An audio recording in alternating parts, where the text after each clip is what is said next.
Hello guys, welcome to another video of stock market friends. Clean Max Enviro Solutions Limited का जिस IPO का आज day 2 का subscription open हो रहा है, जानेंगे लाइव सब्सक्रिप्शन जीएमपी कितना चल रहा है, लिस्टिंग कितना मिलेगा, परफॉर्मेंस कैसा रहा, अप्लाई करिए अपने लास्ट डे है तो फाइनल डिसीजन क्या ले, इन सभी पॉइंट्स को डिस्कस करेंगे। और ये कोई रिकमेंडेशन वीडियो नहीं है, इसलिए जो भी फाइनल डिसीजन होगा अपने रिस्क पर लीजिएगा। चलिए फ्रेंड्स, वीडियो को स्टार्ट करते हैं। आईपीओ 23 को ओपन हुआ था 25 फेब, कल के दिन क्लोज किया जा रहा है। डे 2 आज ओपन हो रहा है। 2 मार्च का लिस्टिंग डेट है। 1 रुपीज का फेस वैल्यू, 1000 टू 1053 रुपीज पर शेयर की प्राइस में, 14 शेयर्स की lot size, fresh capital book build, fresh capital OFS का कॉम्बिनेशन है, बुक बिल्ड आईपीओ है। 3100 करोड़ का इशू साइज, 2.9 करोड़ शेयर्स का इशू किया गया, जिसमें से फ्रेश कैपिटल 1200 करोड़ का, ऑफर फॉर सेल 1900 करोड़ का किया जा रहा है। और 100 रुपीज का एम्प्लॉय डिस्काउंट दिया गया। बीएससी एनएससी दोनों एक्सचेंज में लिस्टिंग किया जा रहा है। अगर हम बात करेंगे, जो अलॉटमेंट डेट का 26 फेब का रखा गया, 26 और 7 को रिफंड रिलीज किया जाएगा, शेयर्स डिमैट अकाउंट में क्रेडिट होगा। ऑफर जो दिया गया है क्यूआईबी एंकर इंक्लूड नहीं करेंगे, ऑलरेडी एलोकेट हो चुका है। 19.7% बिग एचएनआई, 9.9 स्मॉल एचएनआई, 4.9% का, रिटेल में 34.6% का ऑफर दिया गया। और एम्प्लॉय से 1.1% ऑफर दी गई है। अगर हम यहाँ पे ऑफर जो यहाँ पे ऑफर जो दिया गया है, यहाँ पे अप्लाई जो कर सकते हैं, रिटेल में ऑन मिनिमम 1 लॉट अप्लाई कर सकते हैं, फॉरेन शेयर्स मिलेंगे, 14.7 थाउजेंड पे करना पड़ेगा। मैक्सिमम 13 लॉट अप्लाई कर सकते हैं, 1.9 लाख रुपीज पे करना पड़ेगा। Small HNI minimum 14 lot apply कर सकते हैं, 2.06 लाख रुपीज पे करना पड़ेगा। मैक्सिमम 67 लॉट अप्लाई कर सकते हैं, 9.9 लाख रुपीज पे करना पड़ेगा। Big HNI minimum 68 lot apply कर सकते हैं, 10 लाख रुपीज पे करना पड़ेगा। मैक्सिमम का कोई लिमिट नहीं है। लेकिन गाइस, अगर रिटेल में 5 टाइम सब्सक्राइब होता है तो अलॉटमेंट ओनली 1 लॉट होगा। स्मॉल एचएनआई में 10 टाइम होता है तो 14 लॉट, बिग एचएनआई 15 टाइम होता है तो अलॉटमेंट ओनली 68 लॉट किया जाएगा। अलॉटमेंट, उससे ज्यादा अलॉटमेंट के चांसेस नहीं है। एंकर से लगभग 921 करोड़ का फंड रेज कर चुका है। अगर हम इसके सब्सक्रिप्शन की बात करेंगे तो गाइज यहाँ पे क्यूआईबी सब्सक्राइब ओनली हुआ है, ओवर सब्सक्राइब है। क्यूआईबी में मतलब ओवर नहीं बोलेंगे, फुली सब्सक्राइब। बाकी अदर कैटेगरीज में अंडर सब्सक्राइब, बहुत ही लो सब्सक्राइब है। क्यूआईबी 1.1 टाइम सब्सक्राइब है। 63 लाख शेयर्स का बीट किया है, 668 करोड़ का। और बिग एचएनआई 31% ओनली सब्सक्राइब है, 9 लाख शेयर्स बीट किया, 95.5 करोड़ का। स्मॉल एचएनआई ओनली 1% सब्सक्राइब है, 21.7 थाउजेंड शेयर्स बीट किया, 2.3 करोड़ का। रिटेल ओनली 2% सब्सक्राइब है, 2.3 लाख शेयर्स बीट किया, 24.6 करोड़ का। एम्प्लॉय में 3% सब्सक्राइब है, 8600 शेयर्स का बीट किया, 91 लाख का। मतलब सिर्फ क्यूआईबी में फुली सब्सक्राइब, बाकी अदर कैटेगरीज में अंडर सब्सक्राइब देखने को मिल रहा है। टोटल 36% सब्सक्रिप्शन, 75 लाख शेयर्स का बीट किया, 791 करोड़ का बीट करता हुआ नजर आया है। जो कि गाइस देख सकते हैं एक तरह से अंडर सब्सक्राइब है, वो भी इसलिए क्योंकि अदर कैटेगरीज में क्यू एचएनआई, रिटेल और एम्प्लॉय में बहुत ही लो सब्सक्राइब देखने को मिला है। अगर हम जीएमपी की बात करेंगे तो 1.75 रुपीज का जीएमपी ट्रेड कर रहा है, जिसके अकॉर्डिंग या तो कंपनी फ्लैट डेब्यू कर सकता है या तो डिस्काउंट लिस्टिंग कर सकती है। अगर हम बात करें इस कंपनी के आगे, अगर फिनेंशियल की बात करें, इसमें मैं ज्यादा कुछ बात नहीं, मैंने ऑलरेडी इसमें वीडियो बना रखा है, जो कि रिन्यूएबल एनर्जी सेगमेंट में एक यूनिक प्लेयर है। और कंपनी सोलर पावर का जो है सो जनरेट करता है और डिस्ट्रीब्यूट करता है, corporate data centres, AI technology और इंडस्ट्रीज को सप्लाई करता है, डिस्ट्रीब्यूट करती है।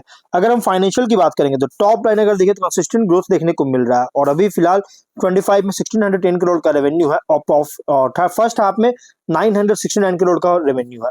लेकिन जो बॉटम लाइन है ना, 23 लॉसेस था 24 तक। और हाँ, यहाँ पे कॉर्नर करता हुआ नजर आया, मतलब कंपनी पहले जो लॉस था, पहले लॉस मेकिंग था, 25 में प्रॉफिट की ओर आया है। मतलब रिसेंट फाइनेंशियल जो है प्राइम फेसी अगर देखिएगा तो यहाँ पे अपना प्रॉफिट जो है ना, बॉटम लाइन इंप्रूव करता हुआ देखने को मिल रहा है ईयर ऑन ईयर बेसिस पर। और इस बार का प्रॉफिट 19 करोड़ का और फर्स्ट हाफ का 19 करोड़ का है। ऑब्जेक्टिव क्या है तो लोन का मेनली रिपेमेंट करना चाहता है, जनरल कॉर्पोरेट फंडिंग चार्जेस के लाइफ पे लेकर आया है। अगर हम बात करेगा इस कंपनी के रेशियोज का, आरओई 0.4% का है, और डेट टू इक्विटी 2.5 टाइम, जैसा मैंने भी बताया, डेट बहुत ज्यादा है, यही डेट को पे करना चाह रही है, मेनली इसके लिए आईपीओ लेकर आया है। आर ओ एन डब्ल्यू 0.43% का है, और PB 4.1 time, P ratio 634 time का। Promoter holding pre 74.9%, post issue 49.1% का। मार्केट कैप 12,325 करोड़ का बीट किया है, ये मार्केट कैप होगा। तो कंपनी का जो प्राइस बैंड रखा गया, अगर हम एबिटा मार्जिन और अदर पैरामीटर्स से कंपेयर करेंगे तो इंडस्ट्री पीयर से कंपनी जो है ना अच्छी तरह परफॉर्म कर रही है, इंडस्ट्री पीयर से अच्छा परफॉर्म कर रहा है, जिसके कारण आईपीओ का जो प्राइस बैंड है रीजनेबल रखा गया। प्राइस बैंड जो रखा गया आईपीओ का रीजनेबल रखा गया, और फर्स्ट मूवर ये आई फेच कर रहा है, पोस्ट लिस्टिंग जैसे फैंसी देखने को मिल सकता है, इन्वेस्टर को अट्रैक्ट कर सकता है। अब मेनली कंपनी जो है ना, अगर सेगमेंट वाइज अगर हम बात करेंगे रेवेन्यू का, अगर स्प्लिट करें तो renewable energy power sales revenue generate करता है 77% का, रिन्यूएबल एनर्जी सर्विसेज ओनली 22% का रेवेन्यू जनरेट करता है। और इसमें अगर देखिएगा तो अदर्स में ओनली 1% का जो है सो मतलब कि रेवेन्यू जनरेट कर रही है। और कंपनी का अगर यहाँ पर ओवरऑल बात करें तो मेनली कंपनी इसी पर ही डिपेंडेंट है अगर देखा जाए तो। लेकिन हाँ, कंपनी का अगर हम देखेंगे यहाँ पे एस्टिमेट का, तो इंडिया का जो पावर डिमांड होगा बीयू अगर देखिए तो 5.8% CAGR का ग्रोथ करने का एस्टिमेट है 30 फाइनेंशियल ईयर तक। और वहीं अगर हम बात करेंगे इस कंपनी के इंस्टॉल्ड कैपेसिटी एडिशन का, तो लगभग 705 के आसपास एस्टिमेट बताया जा रहा है GW गीगावाट का 30 फाइनेंशियल ईयर तक। Industrial commercial industrial renewable capacity expansion भी लगभग 121 के आसपास जो गीगावाट तक का मतलब कि एक्सपैंड करने का एस्टिमेट बताया जा रहा है 30 फाइनेंशियल ईयर तक। वहीं Indian data centre capacity addition भी अगर देखिए तो 5446 मेगावाट तक का जो है सो यहाँ पे इंक्रीज करने का एस्टिमेट है। लेकिन अगर हम बात करें इस कंपनी का कॉम्पिटिटर का, तो इसके Adani green energy, NTPC green energy, acme solar holdings, ये तीनों इसके कॉम्पिटिटर जो कि बिजनेस करते हैं, सिमिलर बिजनेस कर रहे हैं। और अगर हम बात करेंगे स्वॉट एनालिसिस करेंगे तो कंपनी जो है रिन्यूएबल एनर्जी सॉल्यूशन सेक्टर में ऑपरेट कर रहा है, फोकस है सोलर और क्लीन एनर्जी पावर प्रोजेक्ट्स पर। Company clean power businesses industries large power consumers को प्रोवाइड करता है, जिससे डीकार्बनाइजेशन गोल्स को सपोर्ट कर रही है। और कंपनी इंडिया की एनर्जी ट्रांजिशन प्रायोरिटाइज के साथ जो है सो लाइन किया है, जिससे सस्टेनेबल एनर्जी सॉल्यूशंस के लिए डिमांड इंक्रीज हो रही है। और technology and project execution experience company के पास है, जिससे सोलर और हाइब्रिड एनर्जी सिस्टम्स को एफिशिएंटली डिप्लॉय करने में हेल्प करता है। Long term power purchase agreement, long term PPA भी देखने को मिल रहा है, रिकरिंग देखने को मिल रहा है, जिससे रेवेन्यू स्ट्रीम्स को ओवर टाइम जो है स्टेबल सपोर्ट कर सकता है। वीकनेस की बात करें तो स्केल इसका बहुत ही छोटा है लार्ज रिन्यूएबल एनर्जी डेवलपर और पावर यूटिलिटीज के कंपैरिजन में।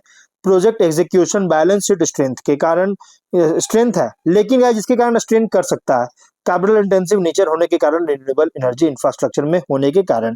प्रॉफिटेबिलिटी भी सेंसिटिव है, tariff structure, financing cost, policy incentives के कारण हो सकता है। और वर्किंग कैपिटल इंटेंसिव है, प्रोजेक्ट साइकिल्स में efficient cash flow management requirement होगा। ब्रांड रिकॉग्निशन भी लिमिटेड है अगर well established renewable energy firm से कंपेयर करें तो। अपॉर्चुनिटीज की बात करेंगे तो रिन्यूएबल क्लीन एनर्जी अडॉप्शन में भी डिमांड ग्रो कर रही है इंडस्ट्रीज और कॉमर्शियल यूजर्स के बीच में। पॉलिसी सपोर्ट और इंसेंटिव्स भी मिल रहा है solar and clean energy projects के लिए, जिससे कैपेसिटी एडिशन को इंकरेज करता है। Energy storage, micro grid solution, hybrid renewable projects में एक्सपैंड कर रही है, जो कि ऑफरिंग जो है डाइवर्सिफाई कर सकता है।